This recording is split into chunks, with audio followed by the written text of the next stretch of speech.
Hello, friends. Welcome to the Logistics of Logistics podcast. My name is Joe Lynch. Thank you so much for joining us today.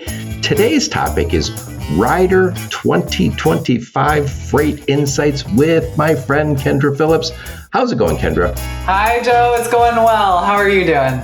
Doing great. Good to talk to you again. We were blabbing offline, but now it's official talking to you. So, Kendra, please introduce yourself and your company and where you're calling from today. Absolutely. I'm Kendra Phillips. I'm the VP of Transportation Management and Brokerage at Ryder System. I'm calling from Miami, Florida, which is Ryder's headquarters.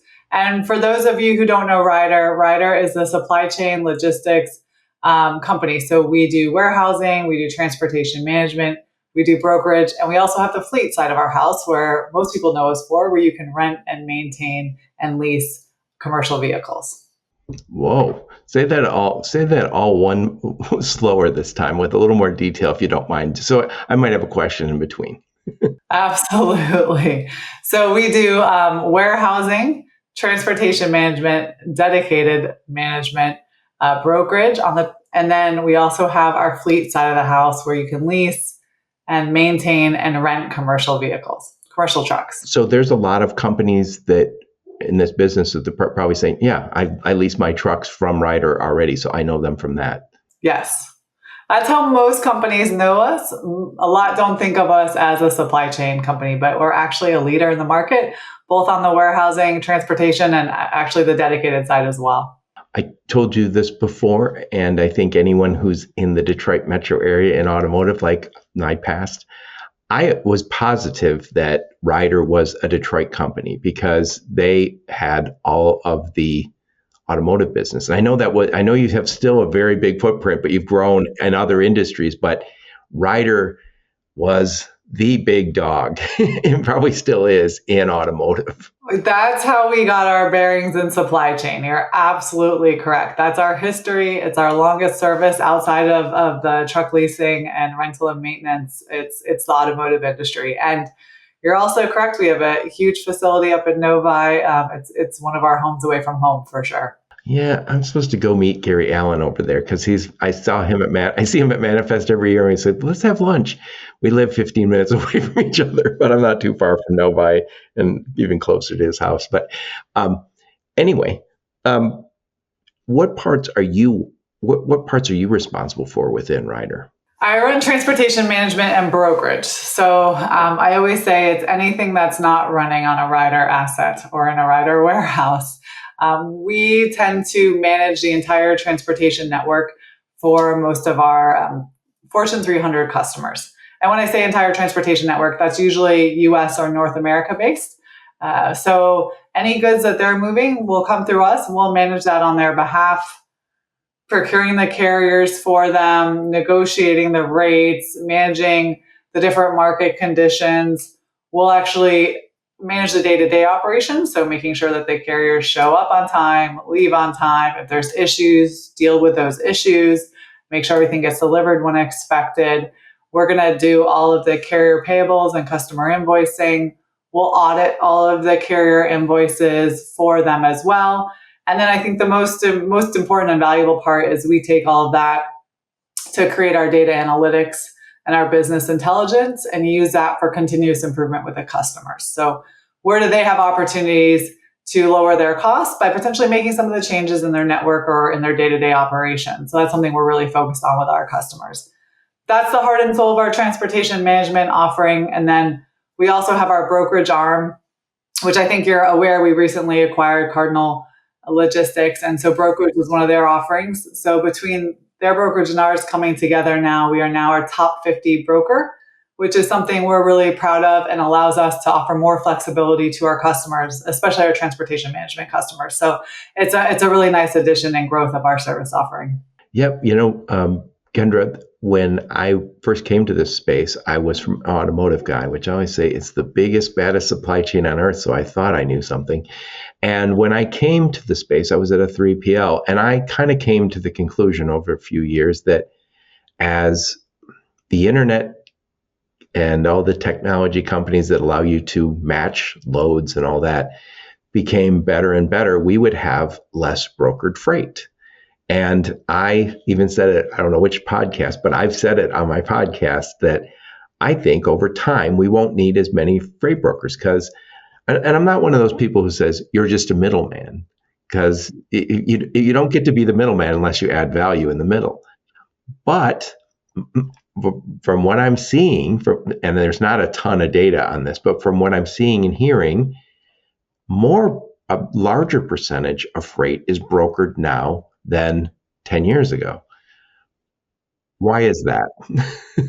Absolutely. And yes, it's a significant difference, by the way. On average, customers or shippers, about 30% of their freight today is brokered. You would not have seen anywhere near that number 10 years ago, to your point. So you are dead on. I have my personal theories on why, and they're Well, all that's really what I want to good. hear.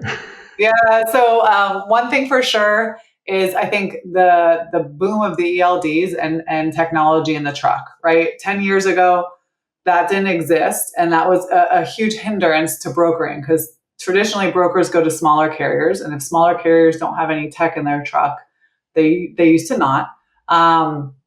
Then you couldn't track them. And if you're not tracking your carrier, you don't know if they're arriving on time, you don't know where your product is, and it's hard to figure out if your product got delivered on time. And so since the LD mandate came into play, it really leveled the playing field. A small carrier has just as much technology in their truck as a large carrier does. And it really allowed the small carriers to have a service level that is much closer to on par with the large carriers. And I think that made a huge difference in brokerage and enabling those small carriers to have a bigger piece of shippers' pie, which again usually tends to go through brokerage. So the other side of that, I would argue, actually, I think there's two more. One is brokers in general also got more tech savvy, right? It used to be solely about working the phone, still is. It's not that it isn't. But as you have that technology, it also allows you as a broker, that middleman, to offer more value that you were talking about, right? So you have the small trucker offering more value, the broker offering more value. And then I think the third part that it'll be interesting to see how it plays out over the next couple of years, but obviously spot rates have been much lower than contract rates for the past 2.5 years. Spot rates lower tend to favor brokers. So more freight's been going to brokers because of that. As the market dynamics start to change, it'll be interesting to see what percentage of brokered freight is in a shipper's portfolio. I don't have a prediction on that, but I would expect it to go down. To be honest, does it go down to 20%? I don't know. Does it go to 28%? Who knows where it goes to? But on average today, it's sitting around 30%. Yeah, I think those 3 points are good ones. I've always thought that you'd see the no need for the technology I thought the trucking companies would have that same technology, but the trucking companies, I think, say, we're going to buy trucks, the ultimate technology, by the way, and we're going to buy all that tech stack that goes in the truck. I know I told you before we hit record that I was talking to Jack Kennedy from Platform Science, and when I called it an ELD, he said, it's so much more than an ELD. I said, I don't know what to call it, but it's a tech stack within the truck.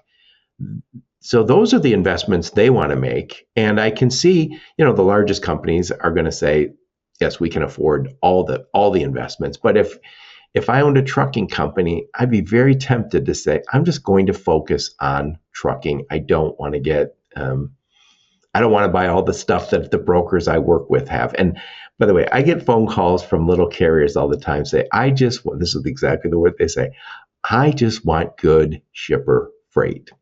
And I said, I know what you're saying. You don't want to work with a broker. And they say, yes, because they're making all the money. And in a down market like we've been in, I think some brokers are under the impression that I'm just getting by and this broker is killing it. But I think the reality is both are making less money than in an up market. I agree. And I think that's proven by, we've seen brokers go out of business, right? And we've seen, some consolidation in the space. So I think you're absolutely correct. In a down market, unfortunately, no one's making much money on transportation right now. But but it is hurting. I do think it's hurting the small trucking companies the most, because on the flip side, the cost of running a truck continues to go up every day, regardless of even the technology sitting in it. Just the cost of operating a truck is constantly going up, and that's not going to change. So it becomes harder and harder, and it causes transportation costs to go up. So I always say to those little trucking companies, you have a choice. You can either go spend on a sales force, get your website up and running, get a marketing team, or you can find a good broker to work with, because the best brokers are godsend to carriers. And I think, not all brokers are created equal. By the way, one last thing before we leave this topic. I feel like shippers have recognized the value that brokers bring a lot more in that last 10 years, because I think brokers have focused on those investments, not only in the technology, but also in customer success teams, which by the way, first time I heard somebody say customer success or customer experience, I was like, oh, come on. Now I'm thinking, oh, that's exactly what people want. I want that. And we have a meeting this morning with my team because the customer experience always has to be upgraded. And I think brokers have done a fantastic job over the last decade of really upping their game. So when you get a call from a broker, and they used to say, if you're a broker, hey, I'd like to talk about your freight. And they go, do you have trucks? Nope. Click. That doesn't happen as much anymore. Well, and the brokers have two sets of customers in my mind, right? One's the shipper, their actual customer, but they have to treat carriers like customers. They have to. I mean, even in today's market, right? And what you said is important. A good broker is going to understand the carrier and their profile and what type of freight meets their needs and enables them to be profitable so they can stay in business. A good broker plays a very important role in the mix. I agree with you. I always heard, going back a decade, people would say, we're developing a carrier network over here, right? And I remember the first time I walked through a brokerage, good sized one, and they said, and all these guys are in carrier sales. And I didn't ask, but my thought was, oh, you're also in another business where you're selling carriers. Well, it's true. I have an entire carrier sales team in my org, so you are absolutely correct. But they're selling to carriers. Yep. It's true. Anyway, Kendra, tell us a little bit about you. Where'd you grow up? Where'd you go to school? Some career highlights before you joined the mothership Ryder. Absolutely. I grew up in Orlando, Florida, so I am a Florida woman through and through. I went to Vanderbilt University undergrad, so I'm a left-brained engineering geek. So I did chemical engineering and math. That was my focus. And then I ended up getting an MBA at Kellogg at Northwestern. So, wow, those are fancy schools. Those are my schools. My career highlight, I have been at Ryder for almost 18 years, so it's most of my career highlight. It's been an incredible journey. But prior to Ryder, I came out of undergrad and worked at Deloitte Consulting. And I think spending my early first career in consulting, honestly, it's probably one of the best ways you can enter the workforce. The rate you learn about the real world and business, I don't know where else you get that kind of exposure. So I think I was very fortunate to come out and have that opportunity to work at Deloitte. And then obviously I feel extremely fortunate to have been at Ryder this long. Very nice. Very nice. So before we hit the record button today, we talked about a few things, and we're going to talk about 2025. But first and foremost, let's talk about, maybe you could look back a little bit. So let's take us back to the COVID time. During COVID, things boomed. We were all delighted. We thought these times will never end. Money was cheap. VCs were swarming around the industry, and we had very low interest rates. The world was a beautiful place other than COVID. But since then, we've had a little bit of a freight recession. Talk about what caused that and then what you're seeing today. Yes, I think anyone who's spent a lot of their life in the transportation industry is used to the cycles. The boom bust. Absolutely. And we've been spending a lot of time at Ryder talking about how can we help not make it like this, but maybe make it a little bit more, instead of a mountain, make it a hill, right? Smooth it out. Yeah. Yeah, and it's a really tough conversation. I think anyone who's been here a long time has gone through a lot of them, and I say that because COVID was probably the ultimate, right? So I've lived through a lot of freight cycles. I've seen the good, I've seen the bad, but what happened in COVID, and it's the same thing that happens everywhere else. It was every other time, but it was so magnified with COVID. And we were talking a bit about this. So sorry, I'm going to back up. We had the ELD mandate go into effect, and what happened when Was that occurred? 2019 or so? I was going to say 18. Could be. Yep. Okay. Maybe it was 17 even. No, my memory is fuzzy. But a lot of carriers left the market. So we actually have a graph that shows, right, carriers entering ELD mandate. Just because they didn't want to make that little investment. They didn't want to make that investment, or if they made it, they couldn't be profitable, whatever it may have been, right? And so the number of carriers that left, at least in the time period that we have data for, was more significant than we'd ever seen. And then a few years later, COVID hits, and obviously, I think I shouldn't say the number one, a large challenge in the U.S. was transporting product, right? Getting product from A to B, getting it through supply chains, and getting it to end consumers. And so trucking became such a necessity for all of us. And so when that happens, trucking prices skyrocketed, and it became very economical to become a truck driver or to have a carrier, right? And so you suddenly saw what had been going like this went down because of the ELD. Suddenly it started going up again. So this many truckers are entering the market, and it actually surpassed any of the levels we've been at historically. So we had more trucking companies and more capacity enter the market during COVID than we'd ever had before, especially pretty rapidly because of the times. Then what happened, obviously, is we started to come to a more normal state. And what's interesting, again, if you look at the data, it's not that freight volumes are crazy low right now. Freight volumes are pretty normal for history, but they are lower than in COVID periods. And so volume came down. It didn't come down drastically. It came down, it normalized. But we had all this capacity sitting out in the market because it was so great to make money during COVID. And so what's been happening now, it's supply and demand that we all learned, right? We need to have our supply normalized to get us out of this freight recession that we've been in. And FreightWaves has a great chart. It shows spot rates, and it's April 2022, and it is just a straight, downward trajectory. And we've been sitting at the bottom now for quite a while. So it really is truly just the supply and demand curve that we all learned about in economics 101 playing out right in front of our very eyes. Yeah, and if I could add something to that, Kendra, I think during COVID there was a lot of profits made, and people said, "Oh, I'm going to save a little bit of that for the rainy day, bank some of that." I think there was also a lot of, again, inexpensive money that entered the market as VC money, not necessarily to trucking and brokers, but to the space in general.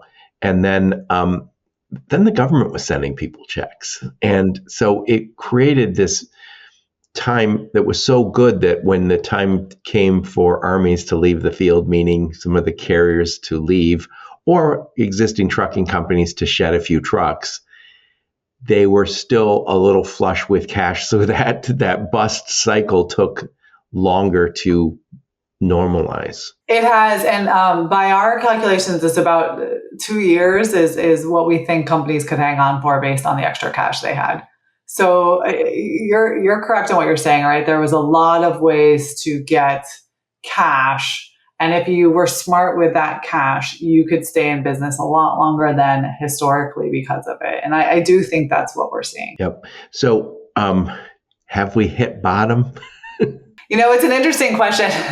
Every time I say yes, I tend to be wrong. So I try to hold myself back. But from what I'm seeing, I would say we're really close. If we have hit bottom, and what I'm saying is we're probably close to starting the upturn. If you look at freight rates, they've been really steady now, almost 9 months, right? And that's at the bottom. So I think we've been at the bottom. Personally, I do think we're near the end of being at the bottom. and we'll start to see things turn.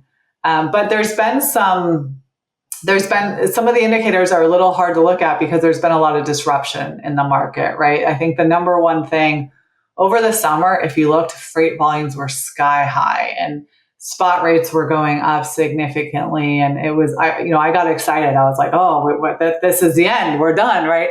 But what happened is it was really companies preparing for the port strike.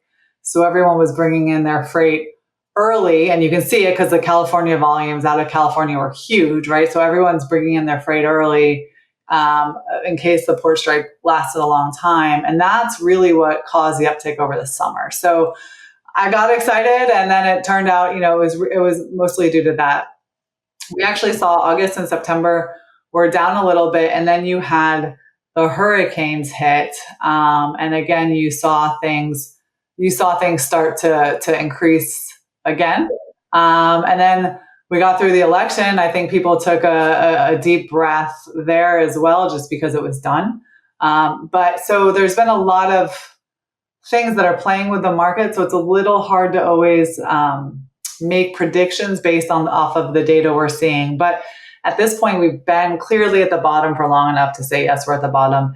And if you look now, the past month and a half, prime tender acceptance rates are going down. So we're starting to see a little downturn in that, which would be an early indicator. For a while, spot rates were going up. In fact, at this point, I think they're about 30 cents below contract, which is the tightest it's been in a while, in years, in about 2 years. So that's another indicator. So I do think there are early indicators now, and they've been sticking around long enough that it looks like we're probably pretty close to the end of it. I love it. I love it. I know I've heard other people say this, and there's opinions out there, of course, but I should point out that you actually are beyond opinions, because you guys have this monthly. I live it every day. But also you guys put out this Ryder State of the Industry report. We do every month in conjunction with FreightWaves. I'll make sure I put a link in the show notes. And there's an economist involved. So it's not just what your broker buddy said. This is one of the leaders in transportation, along with FreightWaves, another leader in the space, with an economist. So this is not bar talk. This is true. No, I appreciate that. That's true. We spent a lot of time and effort on this. And I think the other thing that's interesting with Ryder too is because we have the truck rental and leasing side of the house as well. That's obviously a huge component. That's also an early indicator on that side. So we're able to look at the market from a lot of lenses, which is unique to Ryder. Yep. And one last thing while we're talking about the freight market. I was talking to my friend Jason Miller over at Michigan State, and he said, typically, this is his 2 cents. And again, he's a wonk. He has his own data that he crunches through. And he said, we also would like to see some sort of external factor to help our market. So you talked about just plain and simple supply and demand. And I mentioned that to you today, and you said, well, Joe, it's supply and demand. Of course, we would love to see some wonderful external event. It's not a hurricane, not COVID, nothing bad, some event in the economy. And so what would be some of those events that would make things even accelerate a little faster? Well, so I struggle with this a little bit because I think there are clearly some things coming at us that are going to be short-term events, short-time events. One would be there's the potential of another port strike in January, right? So how does that impact freight volumes leading up to it and after?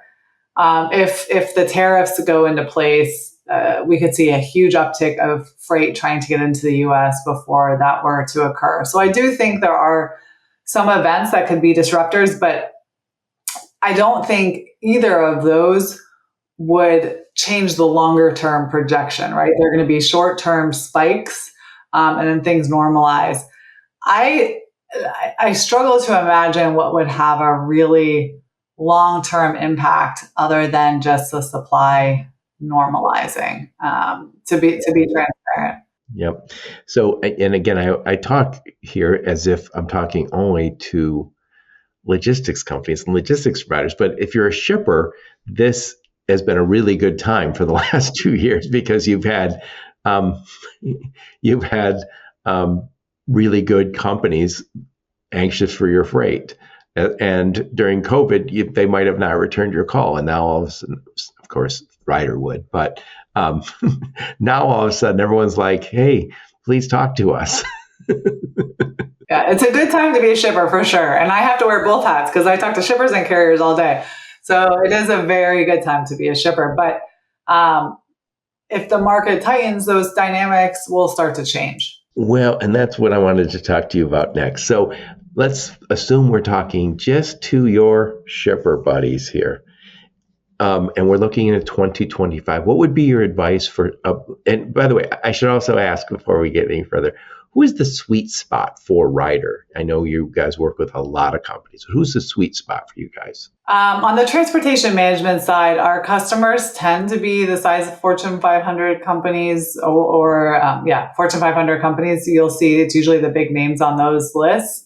And the reason for that, one is our services, the service we provide is high value. So we're really going to focus on understanding your specific network. We're going to bring a lot of engineering to the table and figure out how we help you optimize that network based on your needs. Could be service, could be cost, most likely it's both. And then we're going to really manage that fully day to day for you and take that off your plate. We're also going to bring our procurement spend and strategy to the table. So with the value that we create for customers, we find the really big names get very excited about that, and they have a lot of spend at the table to optimize and gain benefit from a service like Ryder's. So that tends to be who our customers are, but the service is applicable across the board. I mean, if you have a lot of transportation spend, then there's more and more opportunity to optimize that and get your spend right and your service level right. And that's what we're the best at. Yep.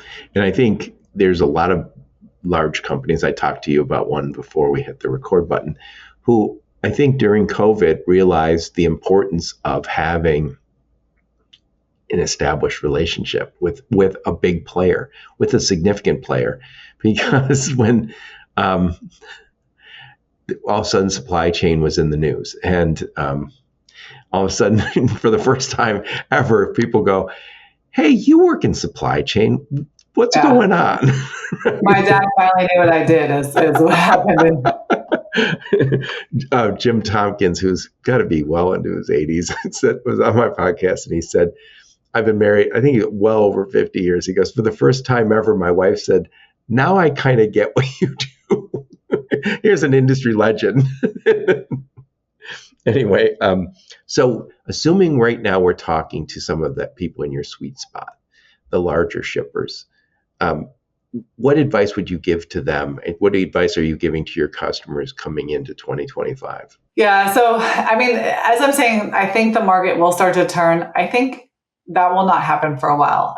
There's still a runway here. If you're a shipper, there's still probably at least a half a year of really low rates. I think the market will turn in 2025, but probably the latter half. So you can use, the good news of that is you can use the first half of the year to get ready. And what does that mean? One is you really want to be focused on your procurement strategy, your procurement approach, how you're going to market, what's important to you as a company, because now is the time to develop that strategy and begin and execute that strategy so that you have the right carrier relationships. And for our customers, that can be a variety of things, right? Some are really pushing diversity spend and they need a diverse carrier network. And now is the time to really capitalize on that and optimize for that. For others, it's really about service, right? If the economy does really well and we're seeing consumer spending on products again, then we want to make sure that our customer service levels are exactly where they need to be to capture that market opportunity. And for others, it's cost. And you have to expect that transportation costs will here at some point start to go up. So how do you position your network to ensure that you're least impacted by that? And so that's where Ryder comes in. And what I would say to someone is who's a large company with large transportation spend is now's the time to have the right partner, right? You really want to have that right partner who has that expertise, who can bring that strategic mindset to the table and guide you based on your company's individual needs. And that's the importance of having these types of partnerships. Everyone thinks transportation is easy, but the truth is it's immensely complex. I think COVID brought that to light, but it's immensely complex, and having the right partner by your side really does matter. Yep. We'll get more into why we need to partner up and get the right partner in a minute, because I do think that I say it all the time on my podcast. It's regardless of whether you're a small shipper, a large shipper, a broker, whatever business you're in, your partners are kind of key. And we certainly learned this during COVID, is that there was people who treated their relationships transactionally for a long time. And then during COVID, those guys don't call you back. No, it's true. It's absolutely true, right? It's the same as a relationship with an employee, right? You want to treat your employee well, and they'll treat you well, and it's the exact same relationship. Yep. So you mentioned that some large shippers are coming to you guys and say, I want more of a diversity spend, and you guys are able to accommodate that, which is great. I know I haven't talked about it lately on my podcast, but I know a lot of these large companies still have sustainability goals. Are you hearing? I know before we hit record, Rebecca said you guys are going to an ACT Expo, and I think that's Advanced Clean Transportation Expo. So I know you guys are interested in that and working on that. Is that an ask you're getting from your large customers right now? Well, absolutely. Yes. There's a lot of focus on that. I think it hasn't gone away.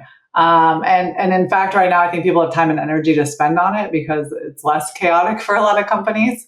So it really is key. And what Ryder's done in general is we focus on alternative energies, and we have a whole team that's experts in that area. That can mean a lot of things to a lot of people, but even when it comes to trucking, are you talking hydrogen? Are you talking EV, right? What are you looking at? But we actually even have a consulting service, so we can help our customers look at what would make sense for them. Look at if they're thinking about EV, look at their infrastructure. Can they support it? What would it take to support it? And then we can certainly help focus on carriers who focus in that area or have specialization in that area. So it's something Ryder has put a lot of time and energy and effort into. And honestly, I would say as far as partners in the industry, we're probably the most experts in this space. So it's a really important thing for us and very important for our customers. Yeah, and I would also say the normal blocking and tackling that you do in your brokerage and in your managed trans, which is let's avoid empty miles, let's avoid half-empty trucks or a third empty truck. Somebody said to me, empty miles are killing us. And I was like, oh, yeah, no great revelation. And he goes, so are half-empty miles. And I was like, oh, yeah.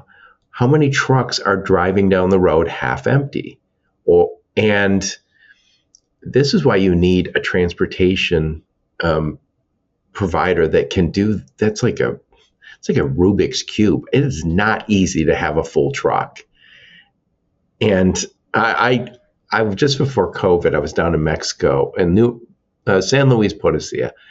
And I remember they were loading a truck, and I was like, and I saw all this stuff that had to go in. And I was like, oh, then somebody was asking, how should we put this in there? And I was like, oh, yeah, it's, as soon as you look at the sizes and what can't be stacked on, it is like, it reminds me of Tetris, but much harder, like just ridiculous. And so getting back to it, if you have a really good transportation partner, they're going to say, we're not going to be charging you for a whole bunch of empty miles. We're going to optimize this service. And when you say there's fewer empty miles, that means there's less emissions. And I know when you're working with companies like Ryder, they'll say large companies, they'll eliminate lanes. They'll say this lane is gone because we can support it this way. I agree. And it's another one of those things I think people assume is simpler than it is. And a lot of what it is negotiating inside a shipper, meaning a lot of times business rules get created about freight, right? Meaning hey, this has to go in intercompany transfer has to occur in this amount of time period. Or if we release this load to the warehouse, we want them to have it shipped out the door in X number of hours, right? But when you take a step back and you say, hey, what is your really high priority freight? What is the stuff that's going to a customer that has to arrive on time, super high priority? Okay, great. Let's segment that. But what's not that high priority that if we change some of our business rules around here, we can do a much better job of optimizing the truck or changing modes to be a more efficient mode, right? Instead of going air, we're going to go ground, or instead of going LTL, we're going to go truckload, or whatever it is. But it's a ton. You really have to be, you have to understand the customer, you have to understand their business, and you have to understand their business rules and the dynamics behind those rules to really start having an impact on making those changes. And that isn't, again, it's so much easier said than done. That takes a lot of time and knowledge with that customer. And then, of course, a company like Ryder, we have a large engineering team that can really come in and optimize that. But you have to have the ability to understand the business dynamics there at play. Yep. So your advice to these shippers is you gotta lock in these rates in the next quarter or two, first and second quarter of this year, because rates are going up. And I also like to talk to you a little bit about you said bid season's coming up here. So people are starting to get bids for next year's lanes. And I asked you this while we were prepping, are people doing more mini bids where they're saying, I just want to bid for this quarter? Because I kind of like the idea of that, because it seems like I can't predict a year in advance, but I might be able to predict 13 weeks in advance. So talk about what's happening with these. What we saw is mini bids, seasonal bids, annual bids. Talk about what you're seeing in the market. Absolutely. So with our customers, Q1 is usually the biggest bid cycle by far. So annual bid cycle, vast majority of customers, that's the timing they're on. So for those who are doing that now, I think it's a great time, right? You should be able to lock in some really good rates and hold those rates. So Q1, just the way the dice are falling, I think that will be a really strong bid season for a lot of shippers and a really important bid season for a lot of shippers. To your point on the mini bids, we tend to see it come up depending on a lot of different dynamics, right? So, the last year has been fairly steady in rates. So less need for mini bids because of frustration out of rates, either on the shipper or carrier side. Less need for that. But where we do see it is a lot of companies are spending time now really looking at their supply chains and optimizing their supply chains, meaning where is their warehouse located, or how are they shipping freight to one of their customers? Where is it coming from? How and where is our freight moving from? And so when they're making those changes, they're going to go out to a mini bid and optimize for that case. So that's what we're seeing now. I think if the market does start to change, we will start to see mini bids due to rates uptick. And they're certainly become a much more important part of the play, just even over the past few years. It didn't used to happen the way it does now. It seems as if the technology that we have is making it easier to do those. It used to be such a disruption to do an annual bid that you didn't want to do it 4 times a year or twice a year. And it was like, it kind of shuts down the business in a way. And I think now that we have done a better job with developing those carrier relationships, and that's all in the system, it's less abusive to them too. Because when I worked for a short time at a carrier, I always remember it felt like you get bid fatigue, where you're like, everybody's asking me to bid on 1,000 lanes and I get 4. like why you? And then you're filling out their information and then you're like, oh my God, this is. And I remember my boss there said, don't fill out anything until they give us business. And I was like, oh my God, that was crazy. So we have to be. I think the technology is allowing us to do this a lot easier. Am I right to say that? I think that's true. Absolutely. It's facilitating it. And so I would say there's 2 things. So to your point, tech, a huge component of this. And then I do think it's the emphasis that's come on supply chain since COVID. The C-suite, they used to talk about supply chains that much. Now they talk about them a lot. I do think that's driving some of it as well. Yep. So there's some other things I want to talk to you about. I want to talk to you about a little bit about intermodal. What's going on with intermodal in relation to trucking? Yeah, so we are seeing volumes going up in intermodal. So if you're an intermodal provider, that's a really good sign. It's been an interesting dynamic. So if I look back at this summer, I mentioned the port strike and the impact that had on freight volumes over the summer. Most of that freight came in through West Coast ports. And what you saw was that freight, and I'm talking in generality here, but to go onto rail. So it went intermodal, went onto rail to move across the country. One, people were bringing it in early, so they didn't need it as quickly as they would have typically done. Another is that might be how it generally moved.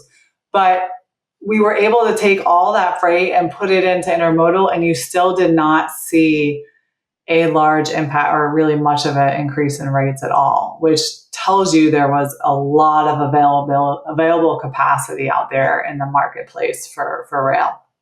So that's what happened this summer. And we're seeing an increase in volume on intermodal, which is a good thing for them. But what we're still not seeing a huge impact on rates either. So there's still that capacity out there. And what I do expect, though, as we look to 25, is one of the reasons freight capacity on intermodal has been so low is because the pricing isn't that different from truckload, right? Everybody's near the rock bottom, and so if you can move it on intermodal for a similar cost to truckload, you're likely going to pick truckload. But as truckload rates go up at some point in 2025, I do think you'll see even more freight start to turn to intermodal. And so that's another thing, as you were asking earlier, hey, what should customers be thinking about? Another thing is your mode mix. So it is a different mode mix now when freight is cheap in any mode versus when it does start to tighten and rates start to go up, right? And shippers have experienced that, but it's getting ready to make some of those decisions. What type of your product or what lanes can you move intermodal versus which ones do you need to keep on truckload even if the rates go up? Or where is that break-even point for you as a company? So those are some of the things we've got to start thinking about. Again, I think we have lots of time. I don't think anything's happening quickly here. I think we have time, but those are the things we do have to start thinking about. Now, if somebody says to you, we'll pay even extra, but we want cleaner and greener, is rail and intermodal not cleaner in many cases than over the road trucking? By the way, if you're not high volume, you can't really talk about intermodal because they're not doing final mile stuff over there. Yeah. No, I mean, I think to your point, the actual rail part is going to be greener itself, right? The first and final mile pieces less so. But yeah, I would think that'd be part of it, but it still has to fit. It still has to fit into your strategy and your. Yes, it's not easy.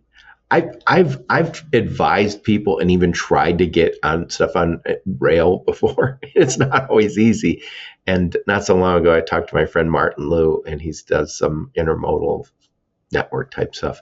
And he said, yeah, the industry has traditionally not been particularly outward looking. You never talk to an intermodal salesman who says, hey, we got to move your freight over here. They know who they sell to, and it's not small volume people. Yeah, exactly. So I want to talk to you about lead times. You've referenced it earlier. What's the importance of lead time in our rates right now? Right now, I wouldn't say, depends if you're looking at the shipper or the carrier. So if you're able to be flexible in your lead time as a shipper, I think you can really optimize on that right now to get some great rates out there. So we've been working with our customers to understand where they have that opportunity and take advantage of that. We've also, going back to the intermodal conversation, looked at that. Sometimes it's literally a 1-day change, right? And you can go from truck to rail. And so those are some of the conversations where lead time really does matter and does have an impact. Go ahead. You mentioned the engineering and the tech you guys have. I think lead times are great, but a lot of times it's kind of Monday morning quarterback, like, hey, had you called me on Wednesday rather than Friday, I could have saved you 30%. And they're like, thanks. Can we have that conversation beforehand? Well, but that's where you can start to get a little predictive, right? I mean, again, so we know our customers' habits enough. Maybe they aren't great at letting us know they're going to have the tender on Wednesday and instead they tell us Friday. But we know that they do that consistently over and over and over, right? And we can start to use that data to make different decisions on their behalf, for them, with them. Those are some of the places that we can help shippers get smarter about what they're doing in their own habits. Because to your point, a lot of times the people making the decisions don't understand the impact it has down the supply chain, right? And that is I think the biggest challenge if you're a shipper is a lot of these decisions are compartmentalized, and someone making a decision here doesn't impact, it's costing a lot of money on the transportation side, you know, down the lane. And so when you can bring that insight and that visibility to a company, and they can change some of the way they do things, or we can predict on their behalf and change some of the way they do things, there's huge dollars of savings there. Yeah, and there's not only just savings, as we talk more and more about sustainability, that comes down to how do we keep the trucks full when they're on the road? And if you say, hey, we really value sustainability, tends to be company to company, but if I say, I was supposed to unload here today at 6 p.m. and then rest and pick up another load down the street. But if you make that guy late and he misses that, now he's driving empty for 100 miles to another location. And again, that tends to be something that's outside of your purview. But if you have a big partner like Ryder, they're able to say, no, we got lots of backcalls for you in that area. We'll get you busy. And it's kind of one of those things that's lost to measurement, because you're like, it's not my problem. We just paid the detention.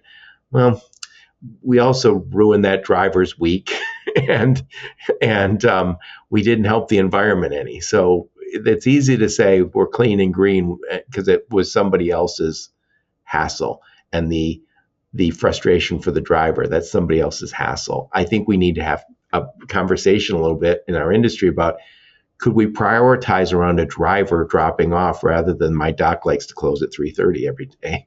Well, and I think what's so interesting about that, as you're speaking, I'm thinking back to some of the interviews I did during the COVID days, right? Where people are like, why is supply chain so hard? Why can't you just get your product?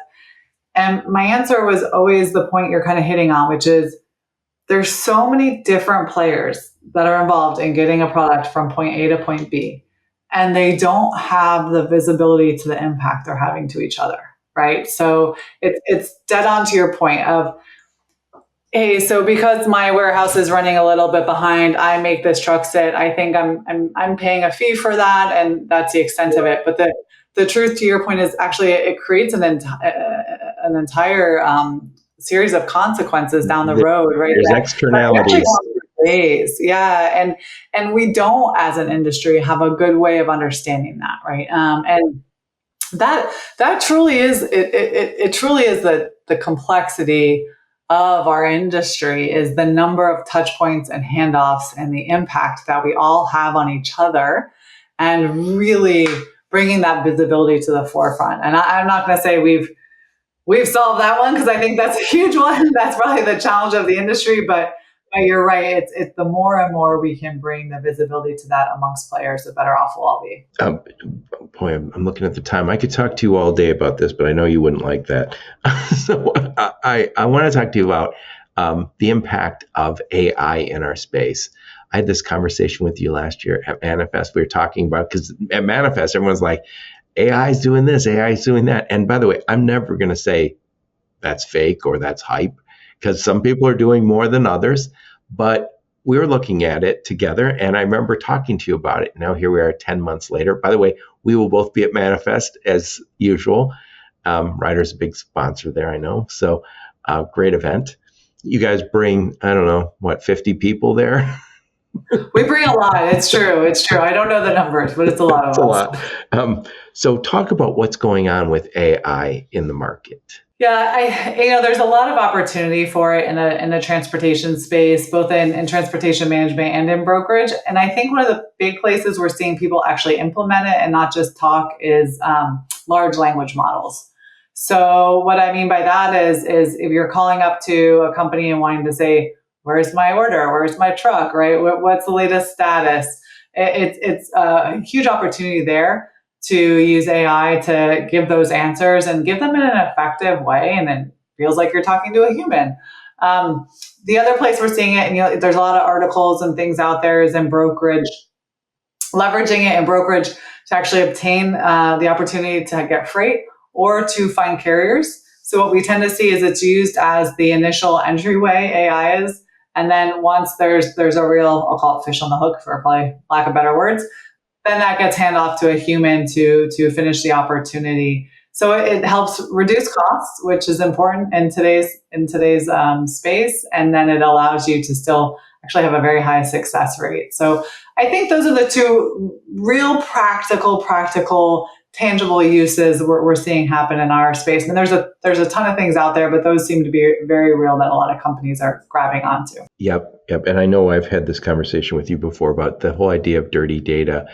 If we have systems that are filled with information, and we're doing every day, we get better at having clean data. But the idea that you just say, "I'm just going to use AI because all my data is good," that our data is always incomplete because we're humans and you don't have all the information necessarily. And Yes, it's tough. I mean, if you're a brand new company who can set it up perfect from day one, you're probably in better shape. but they don't have But as much data. That's the they problem. don't have much data to leverage. That's exactly right. If you're a company that has a lot of data to get smart off of with AI, you have to manage it. You absolutely. I think that to make AI work, you need computing power. We all have that now. You need the algorithm, so we can all come up with that. But you need good data and a lot of it. And I don't think smaller firms necessarily have it. Now, they can get it from other sources, but that's not necessarily their data or their customers' data. So it's all not perfect. One other thing I want to talk to you about, cybersecurity. It's in the news. Before we hit the record button, we were talking about some of the instances. We won't mention any names, but we know some companies getting hacked. And by the way, there is no shame when big companies like AT&T get hacked, and a lot of Fortune 500 companies got hacked. In fact, United Healthcare has been in the news because of the CEO's murder. They were hacked earlier this year. I don't think it's necessarily related, but big companies with big budgets are getting hacked. It's something we all have to worry about. Absolutely. So what are you guys up to with that? Yeah, I mean, it's something that Ryder has taken very seriously for a long time. So we have an entire department and team focused on it. And one of the things you had asked me earlier is, hey, do you think there's a difference with smaller tech companies versus larger ones as far as cybersecurity? And one of the things Ryder does, and it's painful, but we make any company that we're going to partner with from a technology standpoint go through our cybersecurity assessment. And, we've been able to find small companies that we feel very comfortable working with, which is, I think, great. It means they're really, up to the standards that we require. And obviously large companies as well. And that's going to be important because technology is not leaving the space, right? I mean, you said it earlier, the VC funding coming into supply chain logistics. It's obviously slowed down significantly, but there's a lot of tech development in this space, and we have to find a way to keep ourselves safe. And that's something Ryder hasn't taken their foot off the pedal on at all, and we'll continue to focus on it. I mean, it's hard when you're the middleman, when you're that person, you're representing your customers. I mean, you cannot let that slide. You work with the largest companies in the world, and you also work with the smallest companies in the world, and you guys are the middle, and you have to be the one that says these guys are safe. And I think this is why I'm not against small business. I am a small business, but small business can't invest like big business when it comes to technology. And we said it before, we always think that there's more consolidation going to happen in this business. if we have a cyber event similar to like I call the 9/11 that we had, if we have a cyber event, you could see a whole bunch of very large shippers say, who are we working with? I want to make sure we are working with somebody who meets all of our standards, whatever that is. And I do think we are going to quickly have best practices, and you are either going to meet those best practices, and those might be as simple as using one of the approved technologies. You mentioned ELD. We had, I think, 100 ELD, that's electronic logging device for anyone who's not in that. And when we required trucking companies to have an ELD, they had to be approved by the government. And I think there was only like 30 some in the beginning. I don't know how many there are now. No, it wasn't that many. You're correct. Yep. And it was, some people left the market rather than getting an ELD. But maybe they said, you know what, I kind of cheat on my hours of service and I can't do that anymore. So the hell with it. I'm going to go. Truckers are talented people, so they can go do a lot of other things. But anyway, I would not be surprised to see a similar event where people go, I need to work, especially if you're Fortune 500. Like, I can't afford to tell my boss one day, sorry, boss, we got hacked because I was working with with a really small mom and pop and they got us burned. No, I mean, I think your point is interesting, right? There is a lot of talk of, is there going to be consolidation in the industry? We've definitely seen some, but I do think it would take a large event, and a cybersecurity one would definitely be one of those that could kind of kick that off, right? I mean, it could create that consolidation. So there's more and more challenges every day. It's not an easy space, that is for sure. No, we talked before we hit the record button about companies that were hacked, and again, no shame at all. I went to the cybersecurity conference down in Cleveland. NMFTA had it, and it was fascinating because everyone was very open there about this happened to us and that happened to us. And when you're hearing people, and then, by the way, they had I forgot what they were. I guess it'd be customer. It was basically a few events with no media. So I was like not invited. I'm like, am I media? Because they wanted to be able to speak frankly about what had happened to them. Some of the people shared their experiences. Well, it's good they were able to speak frankly, but that's hard to have those. Oh yeah, but publicly traded companies have to disclose that we were hacked, and we all have to just. This is one more reason to partner up. And when you're looking at your technology or your technology partners or your freight brokerage partners or your managed trans partners, you better make sure they have your best interests at heart, and that means ask them those hard questions. Absolutely. Because I helped a very large company select their 3PO. We had IT requirements and all that, and I'm sure they've dealt with the cybersecurity since then, but we did not talk about cybersecurity. That was pre-COVID. It would be high on my list today of partners to work with. Yeah, I mean, if you're managing a company's entire transportation network, absolutely, right? You absolutely have to have the right partner to do that. A partner who you can trust, who will be there and will be providing that level of service and quality that you expect. So absolutely, I agree with you. And it's possible to make the investments that they need to make to keep upgrading the security. Anyway, enough of my blather. I want to wrap this bad boy up and get your final thoughts. So I'm going to try and summarize. So I'm talking to my friend Kendra Phillips. We're talking about Ryder 2025 Freight Insights. And again, check out Ryder's State of the Industry report. They make it with FreightWaves. It is top notch. I'll make sure I put a link to that in the show notes. We talked about kind of the history where we came through. We went all the way back to ELD, which was 2017, 18, or 19, approximately. And then we talked about what happened during COVID.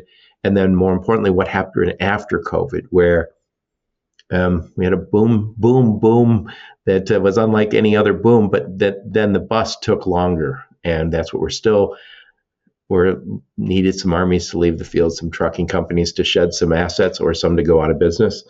That's happening, unfortunately, for some companies. But what you see is we've hit bottom. And now if you're a shipper, this is the time to lock in rates in the first and second quarter. If you're a provider, you're looking second, third quarter of next year. Hopefully things will be better rates. And your advice to large shippers is cost increases are coming. Lock in that first and second quarter. Also, talk to people who can help you get intermodal, and it's maybe cheaper, certainly greener, and companies like Ryder can help you there. Always lead time. You can save some money and make life easier for your providers if you work on the lead time. We talked about AI and how you guys are using it and how you see the future for it. But right now, a lot of it is large language learning models and cleaning up all of our legacy dirty data. I don't know. That's been happening over time anyway, but I think really AI can't be what it needs to be. To be successful, yeah, you have to have it. I agree. And then we talked about cybersecurity. You have to pick a partner that can make those investments in cybersecurity. Make sure your tech guys have you covered. Last but not least, all these reasons are why you need to pick a really good freight partner, someone like Ryder. Put a big old bow on this, Kendra. Absolutely. Well, Joe, thank you for the time. I think you summarized it perfectly. But what I would really say is if you're a shipper, it's been a good market the past couple of years, right? I do think we'll see that change start to happen in 2025. I don't think it will happen rapidly. So I think everyone has time to prepare. But as you said, having the right partner, not just for costs, but for strategy and for optimization is extremely important. And we do hope you consider Ryder when making that decision. So thank you. Yep. So I know I wrote down some of the conferences I'll see you guys at. You'll be at Manifest, which is in February. I sat in the Ryder, the VIP seats for the, what do they call it? The concert at the end? For Neo, and the year before it was Nelly. Okay. Anyway, I know you guys will also be at this conference called ACT Expo. I think that's Advanced Clean Transportation Expo. And I wrote down this NPTC. I forgot what that's in. National Private Truck Conference. And I know you guys are at every conference I go to. So I know if you're looking for Ryder, you will find Ryder. I will make sure I put a link to your LinkedIn profile, link to your website, and any of the links you and the marketing team give me, I'll put in the show notes. Perfect. Thank you. Kendra, thank you so much. It's always a pleasure to talk to you. I could talk to you all day about these topics. I love it. Well, thank you, Joe. It was wonderful. I appreciate it. Excellent. And thank all of you for listening to my podcast. Your support is very much appreciated. Until next time, onward and upward. You have been listening to the Logistics of Logistics podcast, where we engage with leaders in the logistics and supply chain community. If you like what you hear, please subscribe, hit the like button, and leave us a nice review on Apple or Spotify or wherever else you listen. Also, please check out our videos on YouTube and connect with us on LinkedIn. We're very big on LinkedIn. And you can also reach us on the logisticsoflogistics.com, our website.